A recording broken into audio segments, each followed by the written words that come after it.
All right, let's talk about one of those plays that just gets under your skin. Harold Pinter's 1958 masterpiece, The Birthday Party. Seriously, it's a story that kicks off with some stale cornflakes and somehow ends in total psychological collapse. It really makes you wonder what happens when the boring, everyday world you thought you knew suddenly turns on you. And to really get this play, you have to wrap your head around one big question. A question that's kind of hiding in every scene. What if the one place you feel safe, the one spot you can just hide from everything, suddenly becomes the trap itself? So that leads us right into our first part here, the anxious sanctuary. We meet a guy named Stanley Webber, and he thinks he's found the perfect spot to just, vanish. A shabby little boarding house by the ocean. But yeah, right from the get-go, you can just feel that something is not right. Pinter drops us into this super normal setting. A living room, summer morning, seaside town.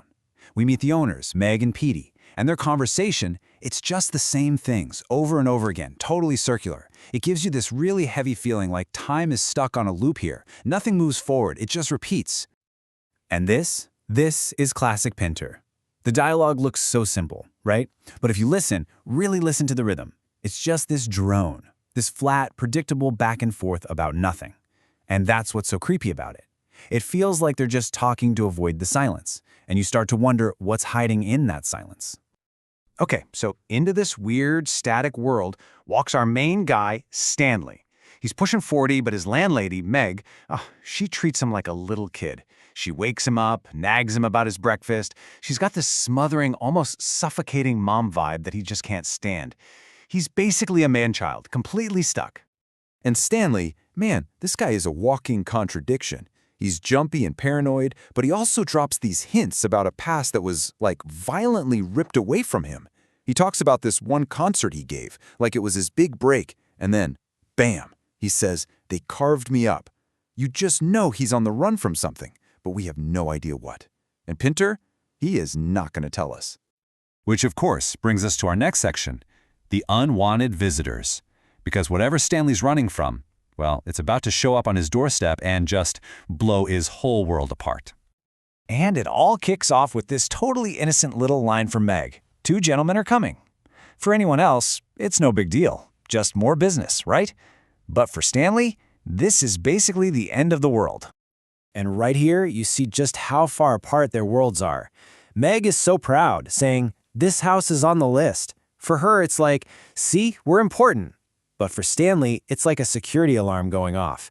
He just keeps repeating, "They won't come," almost like a prayer, trying to make it not be true. But they do come. And these 2 guys are, wow, just an all-time creepy duo. You've got Goldberg all smooth-talking and charming, and then there's McCann, who's just this big, silent, scary dude. And honestly, the way they're so polite, it's way scarier than if they just came in yelling. What's so brilliant here is how Pinter doesn't waste any time. McCann straight up asks about the job, and Goldberg's answer, it's just chilling. He calls Stanley our subject. Think about that. Not a guest, not even a person, a subject. They've already stripped him of his humanity. And this is where things get really dark. It's what I'm calling a party of terror. Goldberg finds out it's supposed to be Stanley's birthday, and you can just see the gears turning. He takes this normal, happy thing and turns it into a weapon. Suddenly, the room just feels like it's shrinking. Every time Stanley makes a move for the door, boom, one of them is right there blocking his path. The place that was his hideout, it's now, officially, a cage. And you can tell they are just loving it, just playing with him. The climax of this whole awful party is a game of blind man's buff. It starts out as this goofy little game, but then they weaponize it. McCann gets a hold of Stanley's glasses, literally his way of seeing, and just snaps them. So now he's blind, stumbling around, he lashes out, and then blackout. The lights go out, and that's it. The trap closes. And in the dark, that's when the real nightmare starts. This is the interrogation. Stanley's cornered. He's broken. And now they just unload on him, using words as weapons. It's fast, it's relentless, and you can feel reality itself just coming apart at the seams. So they start with these huge, vague questions, like, why did you betray the organization? And you're thinking, what organization? We have no clue. And that's what makes it so terrifying, right? It could be anything. And then it just gets insane. They start making stuff up. They literally invent a wife for him, and then in the next breath, they're accusing him of killing her. They go from, "Where's your wife?" to, "Why did you kill her?" in like a second. It's like they're building a person just so they can tear him down. From there, it just goes completely off the rails. They start asking him this total nonsense, like, is the number 846 possible or necessary? I mean, what do you even say to that? There's no right answer. The whole point is to just break his brain.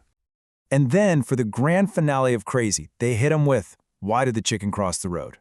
And when he can't answer, they jump on him. They're like, he doesn't know which came first, the chicken or the egg.